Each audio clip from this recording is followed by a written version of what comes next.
What's up, everybody? It's Brian here, and welcome to the Placement Loop podcast. I have our wonderful guest here, Venus Toro, from Propel Your People, and she's in an interesting niche, and really I'm excited for our conversation because she definitely has an expertise in something to where we would all kind of shy away from. Right? And we'll go in a little more detail about what that looks like as well. But I'll pass the mic along to you, Venus. Hello, hello, and welcome. Hey, Brian. Thank you so much for the invitation. I'm also very excited to the conversation and see what are the interesting results that we're going to get from this conversation. Yeah, absolutely, absolutely. Yeah, can you share me a little bit more about kind of your background, your upbringing? How did you come across Propel Your People? Well, I would say it's definitely interesting because my background is not really in human resources or staffing. Mm-hmm. My background is more focused in Salesforce and specific process management, so a much more technical role. However, um, I I've been involved in automotive since I graduated years ago, and it's definitely been an industry that I've been very motivated to work towards. So when I started working in automotive, I was working for a marketing agency in operations and saw that there was definitely a gap there to the amount of talent that the companies needed, as well as the amount of talent that they had access to get in their local markets. And that's when we decided to start offering as well the people that we were training in our marketing agency to these companies that were also in marketing or technology that needed the talent and needed the people and that were lacking that access to specialized talent. So we started training them in Colombia, and now we've been able to expand to all Latin America, providing talent specifically for marketing and technology for companies in the US and Canada. That's awesome. That's awesome, and it's crazy that. And then that's kind of like an entrepreneurial's journey in a sense, right? You kind of like throw something at the wall. You're not in the industry before, but then you try something else, and next thing you know, you found the market, right? So that's great. That's great. So then, how long have you been with Propel as of now? Well, Propel is kind of like a new spin on a former brand that I founded. Hmm. So we're really excited because in this new business, we decided to take a little bit of step further from staffing and taking it more into how we can build the talent incubator, meaning we're not only placing the talent, but we are building them from the beginning, ensuring that we can answer the specific needs that a very specialized industry such as automotive requires. Right. So you've started from typical staffing, now you're transferring more so into talent incubator. So you're taking on folks and training them essentially too? Absolutely. Yes, we Okay. are training people. We do sourcing, hiring, and then once they are being placed, we put them into the talent incubator, which is ensuring us that once they start the role, they're going to have background into what automotive um, is, or what kind of specific things that need to have for their role. Okay. And that knowledge base, who do you source the teachers like yourself and then you had them teach, or you've always had like a core group of folks that you were just Um, Now, actually, we are building a platform that is okay. allowing us to get all this knowledge base and put it into very specific courses that the people take. Awesome. So LMS, right? A learning management system that's Right. internal, right? Building out the courses and just teaching them. How long does it usually take for them to get certified or licensed? Well, it really depends because it technically never ends. The talent incubator is just a continuous process. Okay. So it's not that they are getting a specific certification, it's more of so that they are constantly being trained in specific things to get better at the role that they do. Okay. Got it. So on when it comes to the investment, right? Because you're bringing on the tech that's needed, the resources and the folks to teach within the techs and creating those courses. Job seekers, Yes. So if you nice, are awesome. if you are being placed through Propel Your People, then you have access to this specific training. Because the idea that is behind Propel is how we can create a system that is beneficial for everybody involved, for the clients that are able to get access to amazing talent, and Yeah. as well for the people that we employ that are able to get into a wonderful industry, keep learning and building their career in automotive.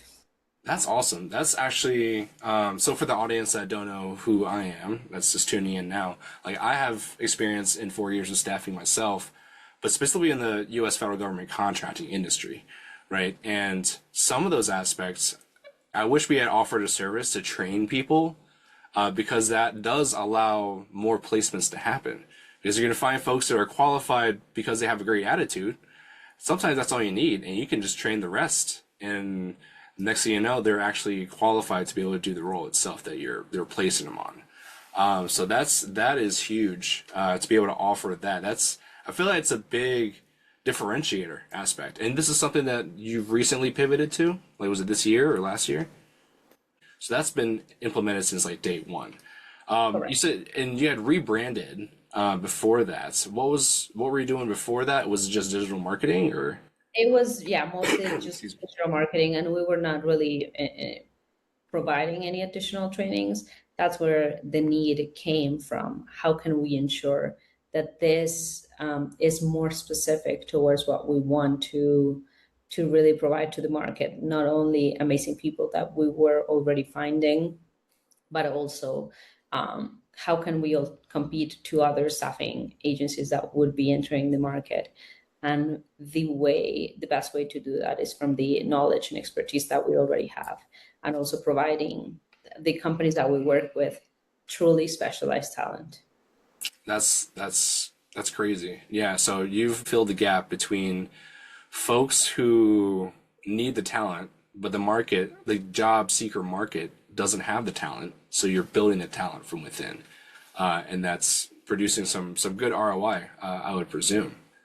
Are you seeing a major shift in automotive tech, or automotive, say technology, when it comes to digital marketing and staffing those digital marketing efforts, or do you have any competitors?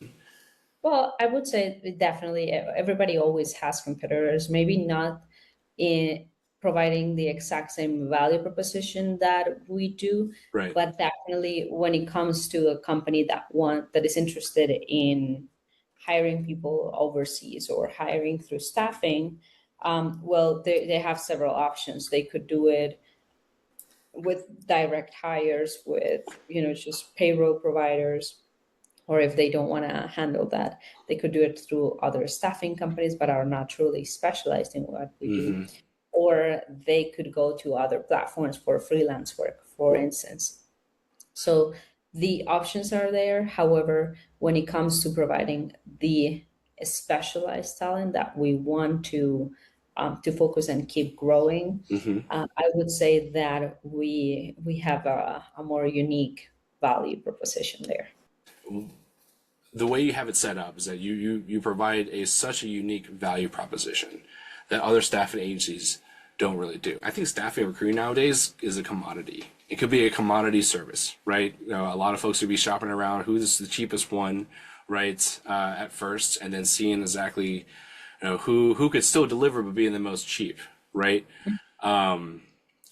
But very often I find that there's still bigger deals out there when you become a true, I would say, consulting agency in a sense, right? Because like you're more so bringing in specialized folks who will get the job done, but you're also providing such a different market for folks to tap into. You're like a consultant of the talent market that's in the automotive tech industry.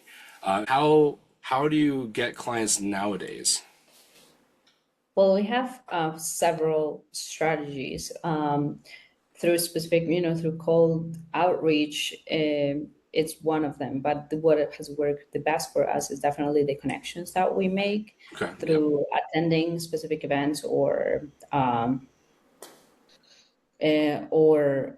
groups of vendors that collaborate to each other, Okay. but attending to events, to sales events, to trade events, Okay. and trade shows. what has brought the most ROI.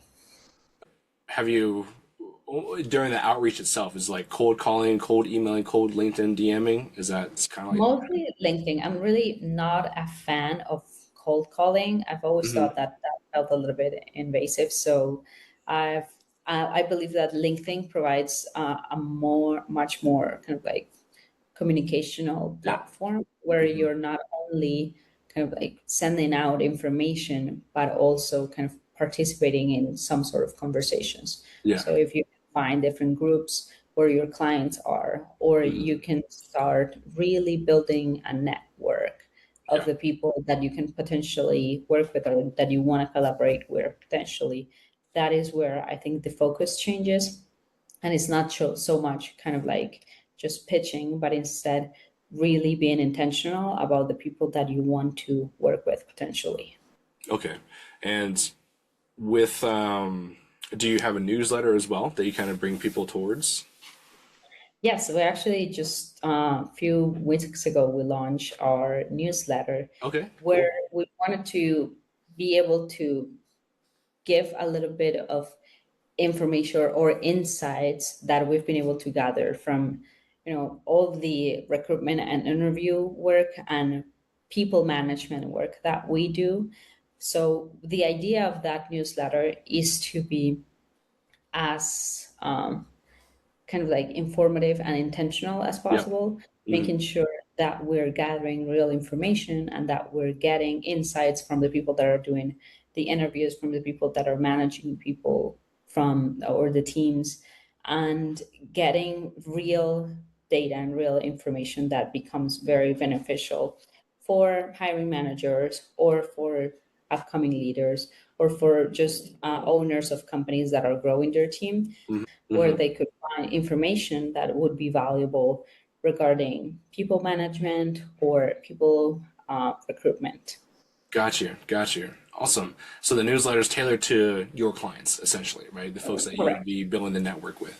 Okay. Yes. Uh, have you thought of a newsletter for candidates as well, for job seekers, so you can bring more people to in your pipeline?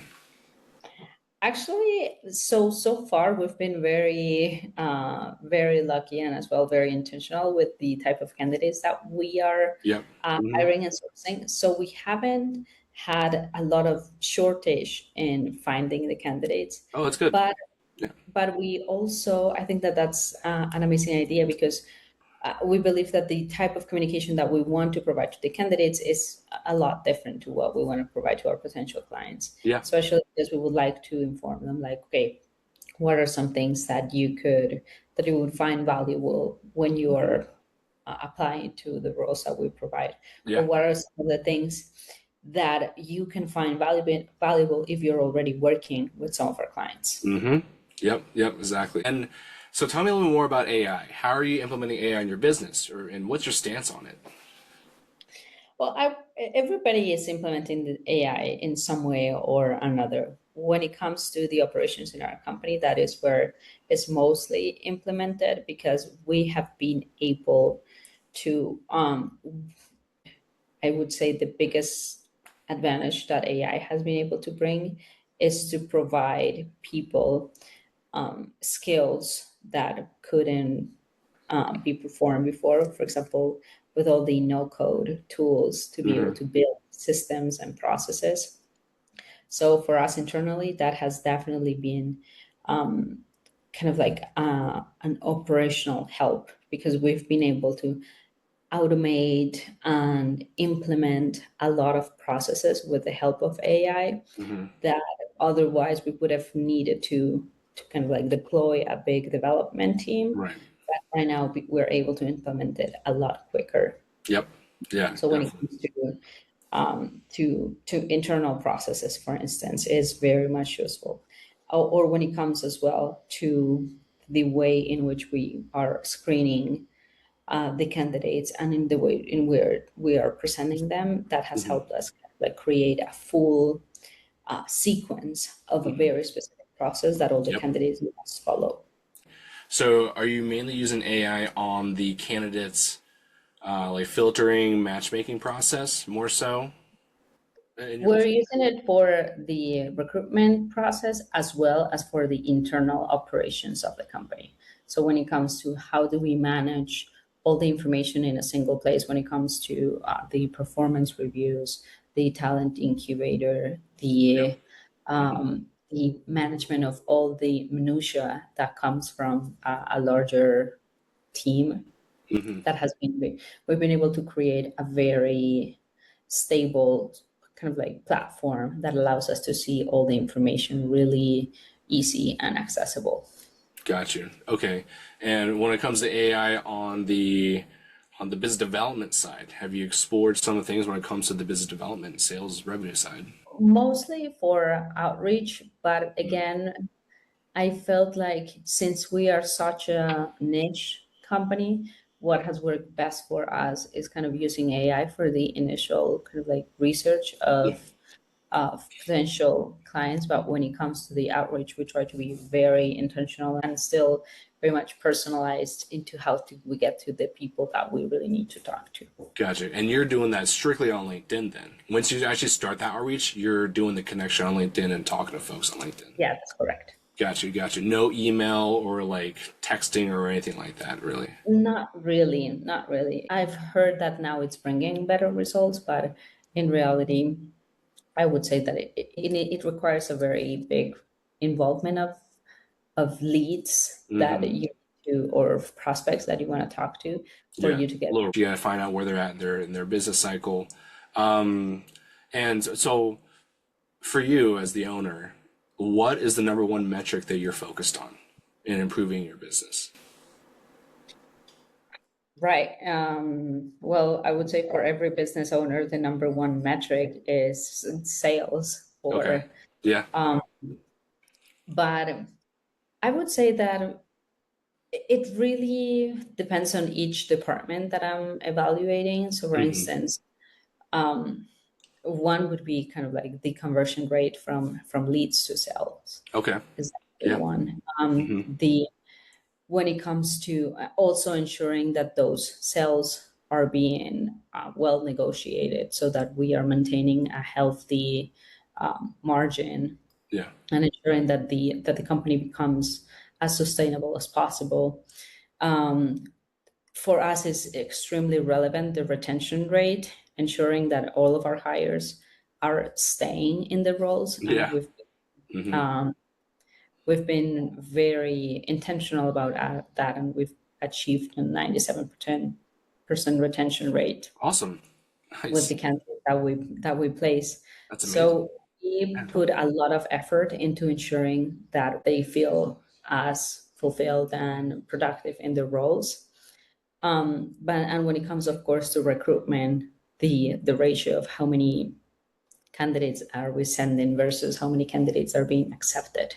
Mm-hmm. Okay. Got it. Got it. And as you already mentioned before, the process that you're mentioning, a lot of it's being automated now, right?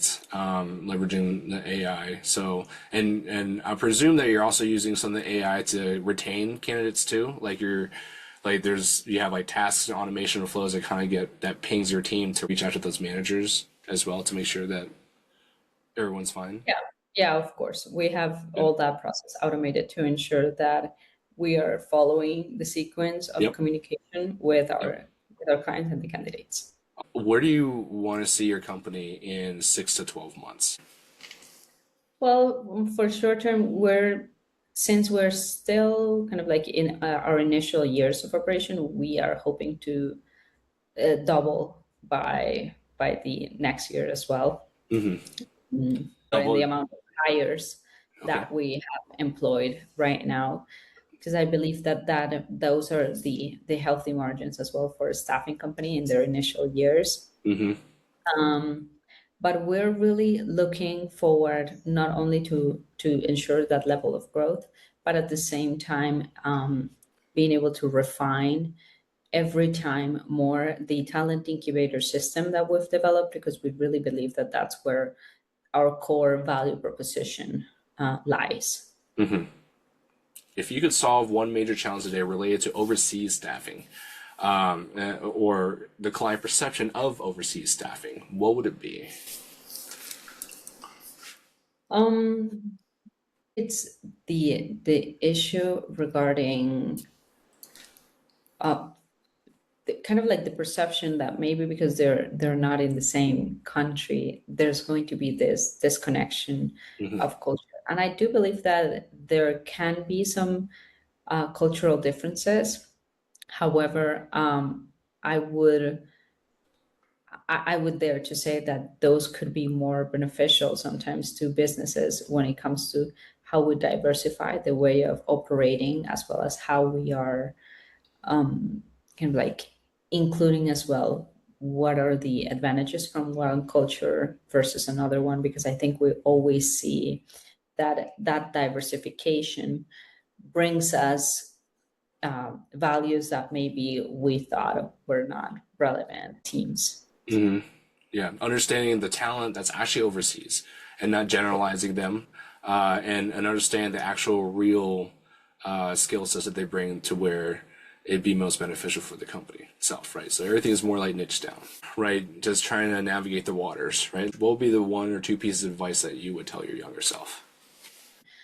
Um, I would say number one for sure is having a very clear, having crystal clear what is it that we are offering and who we are offering it to.